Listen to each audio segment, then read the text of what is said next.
नमस्कार, आप देख रहे हैं टोटल टीवी। मैं हूं सौरभ जौहरी। हमारी खास पेशकश में आपका स्वागत है। हरियाणा में सीएम पद की दावेदारी को लेकर कांग्रेस में संग्राम छिड़ गया है। लोकसभा चुनाव 2024 में भले ही कांग्रेस एकजुट नजर आ रही थी, लेकिन अब गुटबाजी एक बार फिर से देखने को मिल रही है। एसआर के गुट और हुड्डा गुट आमने सामने हैं। शैलजा ने कहा कि मैं ही मुख्यमंत्री वाली सोच किसी को मंजूर नहीं। कांग्रेस से सूबे का सीएम कौन होगा, इस पर शैलजा ने यह भी कहा कि सीएम के दावेदार और भी हैं। शैलजा के बयान पर जवाब देते हुए उदयभान ने यहां तक कह दिया कि हाईकमान के सामने वो अपनी बात रख सकती हैं। सिरसा से सांसद बनने के बाद जहां कुमारी शैलजा लोकसभा चुनाव में कांग्रेस के परफॉर्मेंस पर हुड्डा पर परोक्ष रूप से सवाल खड़े कर रही हैं। उनका कहना है कि अगर कांग्रेस टिकट और बेहतर तरीके से बांटती तो परिणाम और बेहतर होते। उन्होंने कहा कि विधानसभा चुनाव में इस गलती को नहीं दोहराना। मेरिट के आधार पर उम्मीदवार मैदान में उतारे जाएंगे। ऐसे में क्या कांग्रेस की गुटबाजी विधानसभा चुनाव में पार्टी का बेड़ा पार करेगी या बंटाधार, यह सवाल है।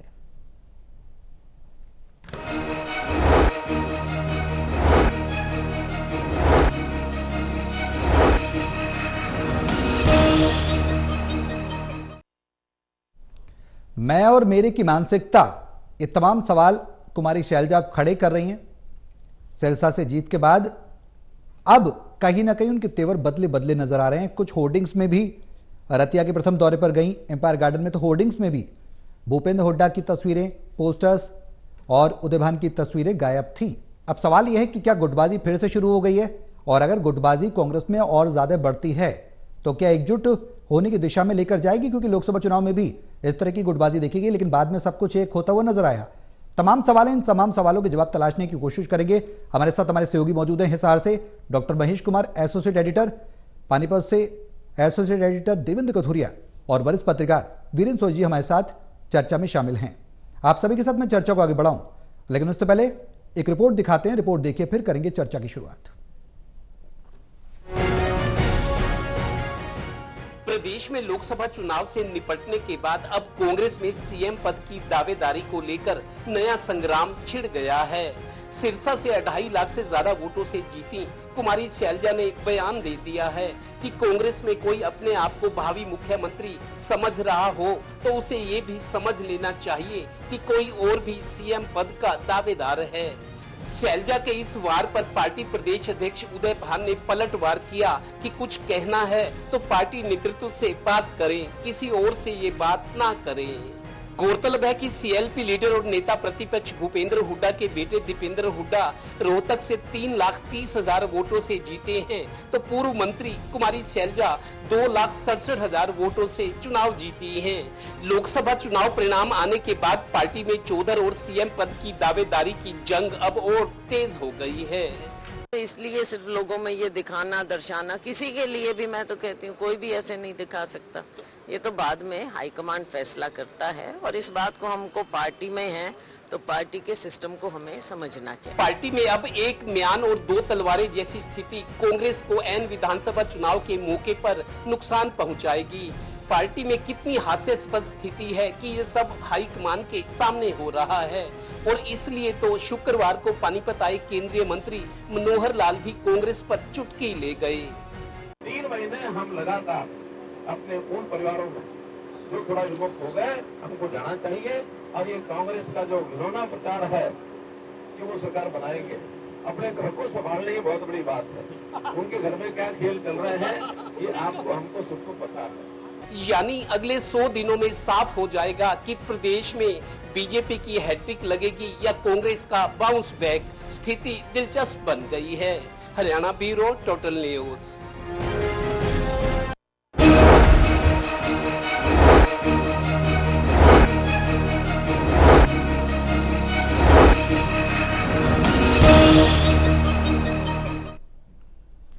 तो जो सुगबुगाहट सूबे में चल रही थी, प्रदेश में चल रही थी, उसमें कहीं ना कहीं गुटबाजी की सुगबुगाहट भी देखने को मिलती रही है। गाहे बगाहे दोनों गुट आमने सामने आते भी रहे हैं। अब एक बार फिर से सीएम पद की दावेदारी को लेकर संग्राम छिड़ता हुआ नजर आ रहा है। इसका क्या नफा क्या नुकसान होगा, इन तमाम सवालों का आकलन हम अपनी चर्चा में करेंगे। देवेंद्र, कांग्रेस में कलह और गुटबाजी तमाम नेता नकारते हैं, कांग्रेस के दिग्गज नेता भूपेंद्र हुड्डा हों या कुमारी शैलजा हों, रणदीप सुरजेवाला हों, कहते हैं कि गुटबाजी तो है ही नहीं किसी भी स्तर पर, लेकिन अब खुलकर आ रही है। देखिए सौरभ, गुटबाजी तो पहले से ही है, लेकिन गुटबाजी का स्वरूप बदला है। क्योंकि एसआर के ग्रुप जब हावी हुआ था, यात्रा निकाली थी, हालांकि यात्रा को बाद में बीच में रोकना पड़ा हाईकमान के हस्तक्षेप के कारण। गुटबाजी तो पहले से चली आ रही, लेकिन लोकसभा चुनाव परिणाम के बाद जिस तरीके से शैलजा शानदार तरीके से चुनाव जीती है और उधर दीपेंद्र हुड्डा उससे ज्यादा वोटों से जीते हैं। दोनों बड़े चुनाव थे और कड़े चुनाव थे, लेकिन दोनों गुटों के जो नेता बड़े जीते हैं चुनाव, उसके बाद उनकी बॉडी लैंग्वेज शैलजा की कुछ और कह रही है। वो किसी भी सूरत में ये बर्दाश्त करने को तैयार नहीं। पहले तो वो ये कह रही थी कि मैं लोकसभा चुनाव लड़ना ही नहीं चाहती, अगर पार्टी हाईकमान का फैसला है या आदेश है तो मैं लड़ूंगी। मजबूती से चुनाव लड़ा, जीती है, लेकिन अब उनकी बॉडी लैंग्वेज जो कॉन्फिडेंस उनका बता रहा है कि वो पीछे हटने को तैयार नहीं है, अपनी दावेदारी साबित कर रही है। 2-3 दिन के बाद जैसे ही चुनाव परिणाम आए थे, उसके बाद खुशियां मनाने के बाद, बधाइयां लेने के बाद शैलजा निकली फिर हरियाणा के दौरे पे। पानीपत होती हुई करनाल पहुंची थी, प्रेस कॉन्फ्रेंस की, कुरुक्षेत्र में अंबाला गई, फिर अपने सिरसा वाले जहां से जिन लोगों ने जितवाया उनका धन्यवाद करिए।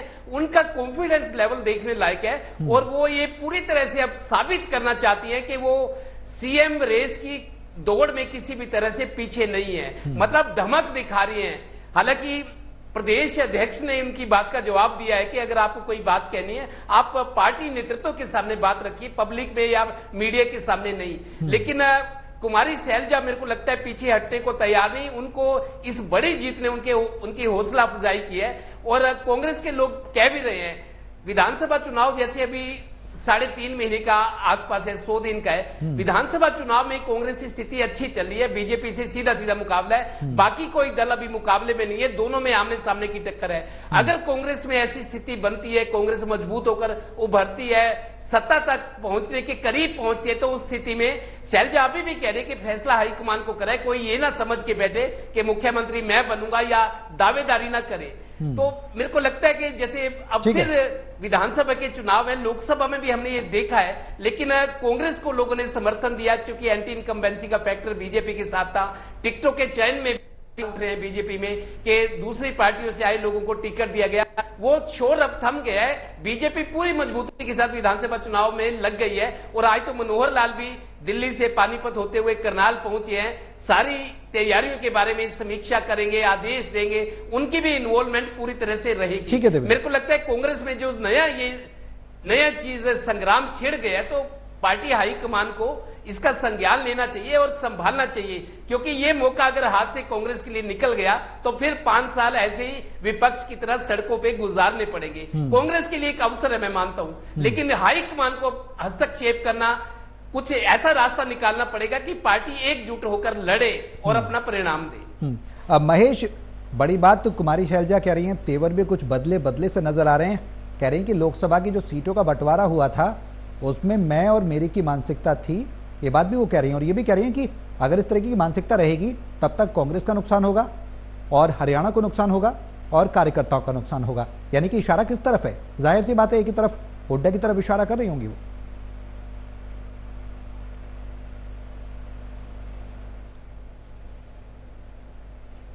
यकीनन सी बात है कि भूपेंद्र सिंह हुड्डा के खिलाफ ये जो तमाम बातचीत है ये मानी जा सकती है और कोई दूसरा शक्ति केंद्र जो है हरियाणा प्रदेश में कांग्रेस पार्टी के भीतर नहीं माना गया। बाकी जो भी नेता हैं वो तो कुमारी शैलजा के ग्रुप में है, तो ग्रुप से बाहर अगर कोई है तो पूर्व मुख्यमंत्री और नेता प्रतिपक्ष भूपेंद्र सिंह हुड्डा हैं। तो ऐसे में ये जो बयानबाजी है ये भूपेंद्र सिंह हुड्डा को लेकर है, इसमें ना समझने जैसा कुछ भी नहीं है। दरअसल परिस्थितियां ये है कि कुमारी शैलजा अब केंद्र की राजनीति नहीं करना चाहती। उन्हें लगता है कि हरियाणा प्रदेश की राजनीति अब उन्हें करनी चाहिए। दशकों से वो केंद्र की राजनीति करते रहे। भूपेंद्र सिंह हुड्डा 10 साल तक हरियाणा प्रदेश का राज चलाते रहे, उसके बाद 10 सालों तक विपक्ष जो है भारतीय जनता पार्टी और गठबंधन की सरकार चलती रही। तो करीब 20 साल ये और उससे पीछे दशकों से जो है कुमारी शैलजा केंद्र की राजनीति करती रही, हरियाणा की राजनीति में मौजूद तो रही, लेकिन बड़ा हस्तक्षेप जो है कुमारी शैलजा की तरफ से हरियाणा प्रदेश की प्रादेशिक राजनीति में नहीं देखने को मिला। हालांकि प्रदेश अध्यक्ष भी उन्हें बनाया गया था, बावजूद इसके जब उन्हें प्रदेश अध्यक्ष बनाया गया था पार्टी सत्ता से बाहर थी और जो है कह सकते हैं कि अपनी जो एक विपरीत परिस्थितियां हैं कांग्रेस पार्टी उन्हें झेलने की कोशिश उस वक्त कर रही थी। मोदी की लहर हर तरफ देखने को मिल रही थी, भारतीय जनता पार्टी का प्रचंड जो जीत वाला जो चेहरा है वो जनता के बीच बना हुआ था। तो ऐसे में हरियाणा प्रदेश की राजनीति में अब सक्रियता कुमारी शैलजा चाहती हैं और यही वजह है कि कुमारी शैलजा बार बार अपने सांकेतिक जो भाषा के जरिए वो ये कहने की कोशिश करती हैं भूपेंद्र सिंह हुड्डा को लेकर, उदय भान को लेकर, कि वो एक तरफा जो दावा है मुख्यमंत्री की कुर्सी को लेकर वो नहीं रखें, ये पार्टी आलाकमान का अधिकार है। विधायक जब जीत कर आएंगे तो विधायक दल का नेता कौन होगा ये पार्टी आलाकमान और विधायक तय करेंगे। किसी भी सूरत में ये नहीं किया जा सकता कि आप पहले ही ये कह दो कि अगर अगली सरकार हमारी बनने जा रही है और मैं खुद मुख्यमंत्री बनने जा रहा हूं, ये संभव नहीं होगा। कम से कम अपने स्तर पर कुमारी शैलजा ये कहने की कोशिश कर रही है। पार्टी आलाकमान इस संदेश को अपने तरीके से कह सकता है, लेकिन अब तक इस तरह का कोई भी संदेश जो है एआईसीसी की तरफ से, राहुल गांधी की तरफ से, सोनिया गांधी की तरफ से नहीं दिया गया। बार बार इस तरह की जो दावे हैं दोनों ही तरफ से देखने को मिले। सांकेतिक भाषा का हालांकि इस्तेमाल होता है, लेकिन एक प्रेस कॉन्फ्रेंस के जरिए एआईसीसी और पार्टी का श्रेष्ठ नेतृत्व ये कह सकता है कि हरियाणा प्रदेश में मुख्यमंत्री कौन होगा। या तो वो अपना चेहरा जो है जनता के सामने रख दें, या तो फिर ये करें कि स्पष्ट कर दें हरियाणा प्रदेश की जनता को, खासकर कांग्रेसी नेताओं को, कार्यकर्ताओं को, कि विधायक दल का नेता कौन बनेगा और मुख्यमंत्री किसे बना जाएगा, इसे हम बाद में तय करने वाले हैं। कोई भी ये ना समझे कि कोई एक चेहरा जो है हमने आगे किया है या स्पष्ट रूप से उसे आगे हम करने जा रहे हैं। लेकिन जिस तरीके के फायदे यहां पर भूपेंद्र सिंह हुड्डा के चेहरे को सामने रखने के बाद लोकसभा चुनाव के दौरान कांग्रेस पार्टी को हासिल हुए हैं, तो यकीनन मुझे लगता है कि कांग्रेस पार्टी यहां भूपेंद्र सिंह हुड्डा को और ज्यादा ताकत देने की कोशिश कर सकती है। लेकिन ये एक नजरिया है चीजों को देखने का। दूसरा नजरिया यह भी है कि गैर जाट वोट बैंक, जो कि सबसे बड़ा vote bank Bharatiya Janata party का है, अगर जाट मुख्यमंत्री का चेहरा सामने रख दिया जाता है तो फिर गैर जाट वोट बैंक कहीं भारतीय जनता पार्टी के खाते में तो नहीं शिफ्ट होगा। यह खतरा सबसे बड़ा है। और कांग्रेस पार्टी में अगर इस तरह की परिस्थितियां हैं तो मैं इसमें विपरीत ये मानता हूं कि लड़ाई कभी भी अगर घर में होती है, परिवार में होती है, देश में होती है, प्रदेश में होती है, कहीं भी हो, अगर लड़ाई होती है तो नुकसान होता है। किसी भी तरीके की लड़ाई देखने को मिली हो। लोकसभा चुनाव के दौरान भी अगर जिक्र करें तो कुमारी शैलजा ने ना तो भूपेंद्र सिंह हुड्डा को अपने चुनाव प्रचार के लिए बुलाया, ना ही भूपेंद्र सिंह हुड्डा उदय भान नहीं पहुंचे। इसके अलावा प्रदेशाध्यक्ष दीपक बाबरिया तक को जो है नॉमिनेशन के वक्त कुमारी शैलजा ने नहीं बुलाया। उन्होंने बुलाया चौधरी वीरेंद्र सिंह को, उन्होंने बुलाया रणदीप सिंह सुरजेवाला को, उन्होंने बुलाया किरण चौधरी और श्रुति चौधरी को।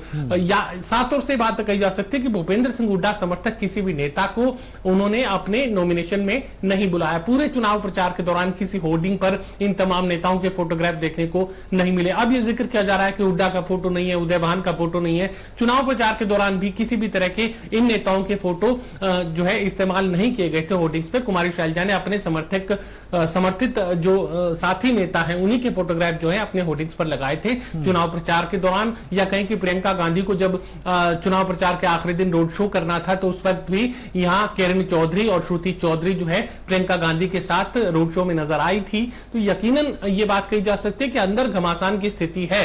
लेकिन खास बात यह भी है कि यहां कांग्रेस पार्टी की अपनी स्वीकार्यता का स्तर कम है। मैं लगातार एक बात कह रहा हूं, राष्ट्रीय स्तर पर भी और प्रादेशिक स्तर पर भी भारतीय जनता पार्टी से जो नाराजगी है वही विपक्ष की सबसे बड़ी ताकत है। चाहे वो राष्ट्र के स्तर पर इंडिया गठबंधन हो और चाहे प्रदेश के स्तर पर कांग्रेस पार्टी हो, यहां भारतीय जनता पार्टी से नाराजगी ही कांग्रेस पार्टी की सबसे बड़ी ताकत है।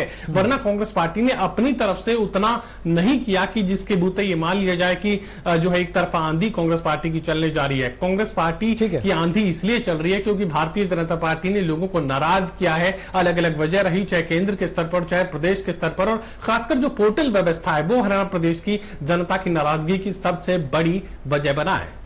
वीरेंद्र जी, जो अब हरियाणा कांग्रेस में मौजूदा स्थिति है उसको देखकर जिस तरीके से महेश ने भी जिक्र किया कि आपसी गुटबाजी, आपसी चुनौतियां, सभी जानते हैं कि कांग्रेस के अंदर अंतर्कलह है।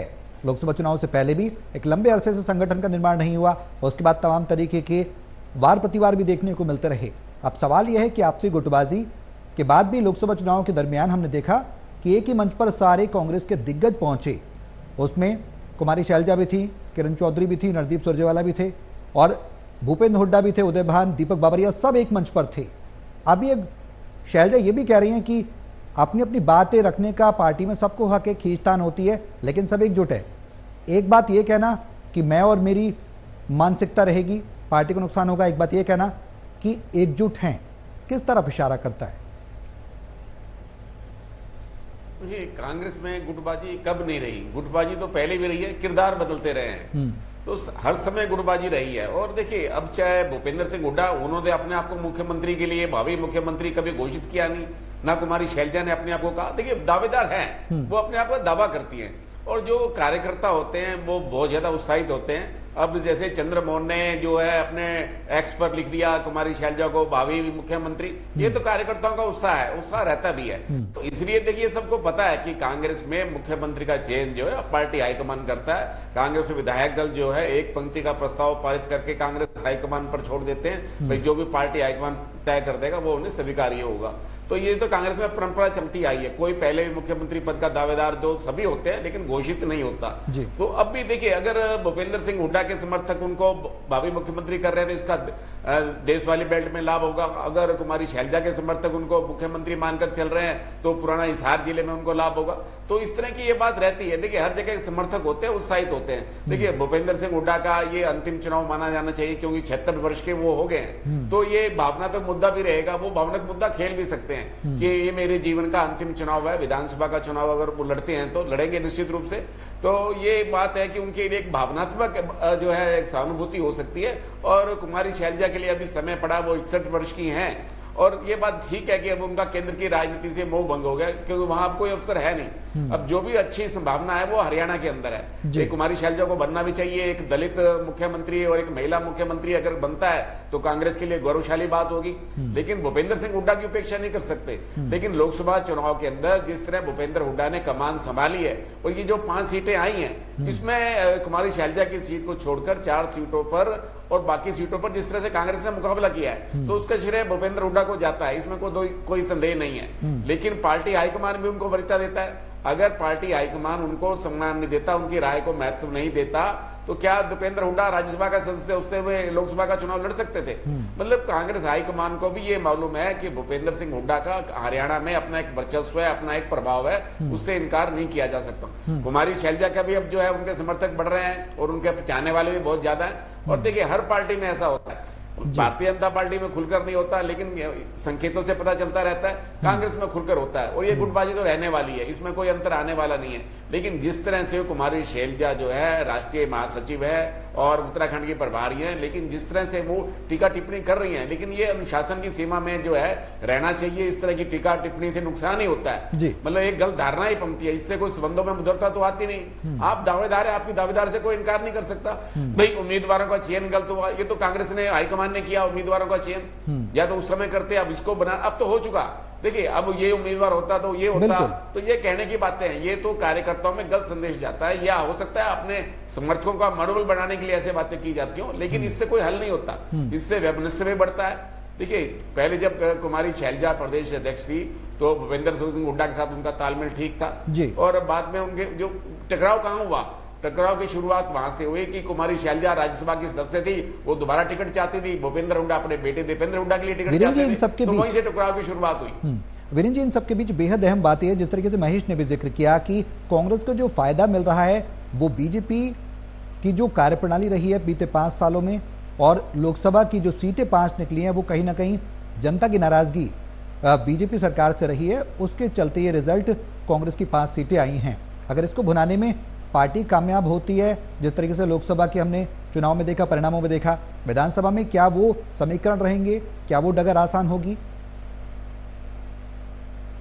जी, ये तो फायदा कांग्रेस को मिलना ही है, ये दिखाई दे रहा है। लोकसभा चुनाव से जो कांग्रेस के पक्ष में वातावरण बना है, वो वातावरण आगे जारी रहने वाला है। देखिए, भारतीय जनता पार्टी की सरकार जो है, जब कुछ भी कर ले, अब देखिए, अब जो है प्रॉपर्टी आईडी से संबंधित जो प्रक्रिया है उसको सरलीकरण किया जा रहा है, तो ये काम तो पहले किया जा सकता था। मतलब अब भी आपने सारी प्रक्रिया को इतना उलझावपूर्ण बना दिया है कि लोग भ्रमित हो गए। जब आप उसमें सरलीकरण कर रहे हैं और कांग्रेस कह रही है, भूपेंद्र सिंह हुड्डा कह रहे हैं कि अगर हमारी सरकार बनी तो हम प्रॉपर्टी आईडी समाप्त कर देंगे, जो परिवार पहचान पत्र खत्म कर देंगे, तो लोग वो चुनेंगे या इस सरलीकरण प्रक्रिया को चुनेंगे। तो मतलब देखो, भारतीय जनता पार्टी की सरकार के जो खिलाफ है वो वातावरण तो है ही है। अब लोग बदलाव चाहते हैं। भारतीय जनता पार्टी कितना भी परिवर्तन कर ले, अब 100 दिन के अंदर क्या परिवर्तन हो पाएगा? लोगों का दिल कैसे जीत पाएंगे? जो आपने 9.5 वर्ष के अंदर नहीं कर पाए, अब 100 दिन के अंदर क्या कर लेंगे? लोगों का मन तो बन चुका है, लोग बदलाव चाहते हैं, और बदलाव होना भी चाहिए। देखिए, इससे जो है लोकतंत्र की सबसे प्रक्रिया भी है, और लोग जो है बदलाव के कारण ही जो है कांग्रेस को वोट देने जा रहे हैं, मतलब कांग्रेस को चुनने जा रहे हैं। ये बदलाव ही सबसे बड़ा संकेत है। भारतीय जनता पार्टी कितना भी परिवर्तन कर ले, लेकिन अब जो स्थिति है भारतीय जनता पार्टी हाथों से बाहर जा चुकी है और कांग्रेस के लिए अवसर है। कांग्रेस में कितनी भी गुटबाजी ले, लोगों ने वोट जो है कांग्रेस को नहीं देना, भारतीय जनता पार्टी के खिलाफ देना है। तो भारतीय जनता पार्टी के खिलाफ जाएगा तो इंडियन नेशनल लोकदल को मिलने से रहा, जननायक जनता पार्टी का वैसे अस्तित्व समाप्त होने जा रहा है। तो ऐसे में लोग कांग्रेस को ही चुनेंगे, तो ये भारतीय जनता पार्टी अब कितना संभल पाएगी। ठीक है देवेंद्र, सीएम पद को लेकर सिर फटोल की नौबत आने वाले समय में ऐसी स्थिति बनेगी प्रदेश कांग्रेस के अंदर? देखिए सौरभ, ये जो बड़े नेता है कांग्रेस के, कुमारी शैलजा है या एसआर के ग्रुप है, भूपेंद्र हुड्डा है, उदय भान है, ये जो बड़े नेता है कांग्रेस के, इनके जो जिलों में समर्थक है वो भी अलग अलग है। वो भी हमने देखा, कल रतिया में देखा, जैसे और जगह पहले भी देखते हैं। अगर बड़े नेता बटे हुए हैं, अलग अलग गुट है, तो उनके जो जिले के निचले स्तर के जो पदाधिकारी हैं, कार्यकर्ता हैं, उनके समर्थक हैं, वो भी भिड़ जाते हैं। कई बार ऐसे हुआ, तो पार्टी को देखिए नुकसान तो होगा ही। अभी जैसे करनाल लोकसभा का जो चुनाव परिणाम आया है, उसमें मैंने कांग्रेस वालों के मुंह से सुना कि अगर किसी लोकल कैंडिडेट को पार्टी उतारती तो शायद रिजल्ट ज्यादा बेहतर होता। इतनी बड़ी हार भी नहीं होती 2,32,000 की। तो नेताओं के भी अपने अपने स्वार्थ हैं, उनके अपने हित हैं, उनके अपने नेता हैं, उनकी अपनी आस्था है। तो अगर बड़े नेता बटे हुए नजर आएंगे तो छोटे नेता भी जिलों में वैसा ही करेंगे। अब जैसे पानीपत में भूपेंद्र हुड्डा आते तो शैलजा के लोग नहीं जाते, शैलजा का कार्यक्रम है तो भूपेंद्र हुड्डा की आती है। पार्टी कहीं ना कहीं ऊपर से लेकर निचले स्तर तक कमजोर होती है। और जिस तरीके से चल रहा है, फिर एक गुटबाजी में अपनी अहमियत दिखाने का जो नया दौर शुरू है लोकसभा चुनाव के बाद, मेरे को लगता है वो चुनौती खड़ी कर सकता है। होगा, हाईकमान को इंटरवीन करना, हस्तक्षेप करना बहुत जरूरी हो गया है। महेश, कितनी बड़ी चुनौती हाईकमान के लिए, सबको एकजुट करना, सबको एक समान धारा में लेकर आना, विचारों के टकराव को शांत करना।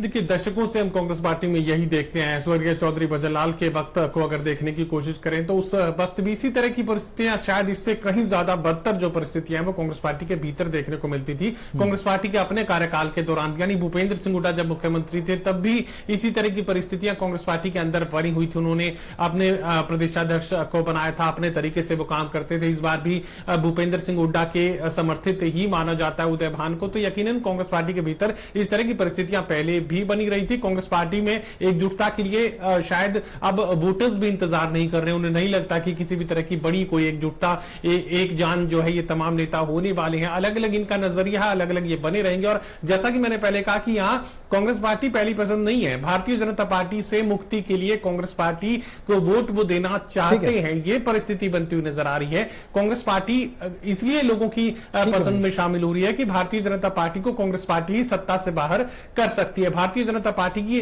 जो तमाम अलग अलग नीतियां थी वो जनता की परेशानी का कारण बनी और उन्हीं नीतियों को बदलवाने की कोशिश में अब हरियाणा प्रदेश का वोटर नजर आ रहा है। बिल्कुल, चलिए बहुत शुक्रिया आप सभी का हमारे साथ इस चर्चा में शामिल होने के लिए। कुर्सी की जंग अब कांग्रेस पार्टी के अंदर कहीं ना कहीं सीएम की कुर्सी पर कौन काबिज होगा, इसकी सुगबुगाहट देखने को मिलने लगी। हालांकि गुटबाजी से तमाम दिग्गज इनकार करते रहे, लेकिन यह जग जाहिर है कि कांग्रेस के अंदर गुटबाजी है। शीर्ष नेतृत्व के सामने, कांग्रेस आलाकमान के सामने उस गुटबाजी को थामना और प्रदेश में संतुलन बैठाना एक बड़ी चुनौती होगा। देखना होगा कि शीर्ष नेतृत्व कांग्रेस का किस तरीके से इससे पार पा पाता है।